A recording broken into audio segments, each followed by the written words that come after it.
അതിനൂതന hi tech സാങ്കേതിക വിദ്യകളോടെ വൻ നഗരങ്ങളെ പോലും വെല്ലുന്ന സൗകര്യങ്ങളുമായി നമ്മുടെ ചേലക്കരയിൽ naturals men's and kids beauty parlour, doctors tower near bus stand, Chelakkara. Vadakkanchery അകമലയിൽ കടുവയുടേതെന്ന് സംശയിക്കുന്ന കാൽപ്പാടുകൾ കണ്ടെത്തിയ സംഭവം.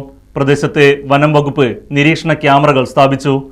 അകമല കുഴിയോട് വെള്ളാംകുണ്ടിയിൽ വീട്ടിൽ ഗോവിന്ദൻകുട്ടിയുടെ കൃഷിയിടത്തിലാണ് തിങ്കളാഴ്ച രാവിലെ കടുവയുടേതെന്ന് സംശയിക്കുന്ന കാൽപ്പാടുകൾ കണ്ടത്.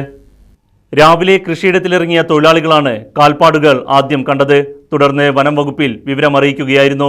കടുവയുടേതിന് സമാനമായ കാൽപ്പാടുകൾ കണ്ടെത്തിയ സംഭവത്തെ തുടർന്ന് പ്രദേശത്ത് 2 നിരീക്ഷണ ക്യാമറകളാണ് Machad range forest officer Ajil P വേണുഗോപാലിന്റെ നേതൃത്വത്തിലുള്ള സംഘം സ്ഥാപിച്ചത്.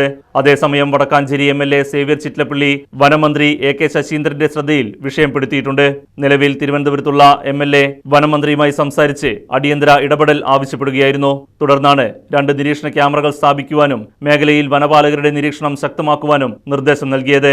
തിങ്കളാഴ്ച ഉച്ചതിരിഞ്ഞ് 3:30യോടുകൂടിയാണ് ഫോറസ്റ്റ് ഉദ്യോഗസ്ഥർ സംഭവസ്ഥലത്തെത്തി 2 നിരീക്ഷണ ക്യാമറകൾ സ്ഥാപിച്ചത്. സെഷൻ ഫോറസ്റ്റ് ഓഫീസർമാരായ PB Haridas, Nobin Jose, BFO Stalin K Thomas, driver KS Sanish, rescuer Ratheesh എന്നിവരാണ് സംഘത്തിലുണ്ടായിരുന്നത്. ക്യാമറ ദൃശ്യങ്ങൾ പരിശോധിച്ചതിനു ശേഷം തുടർ നടപടികൾ കൈക്കൊള്ളുമെന്ന് റേഞ്ച് ഫോറസ്റ്റ് ഓഫീസർ അറിയിച്ചു. Right vision news, Vadakkanchery.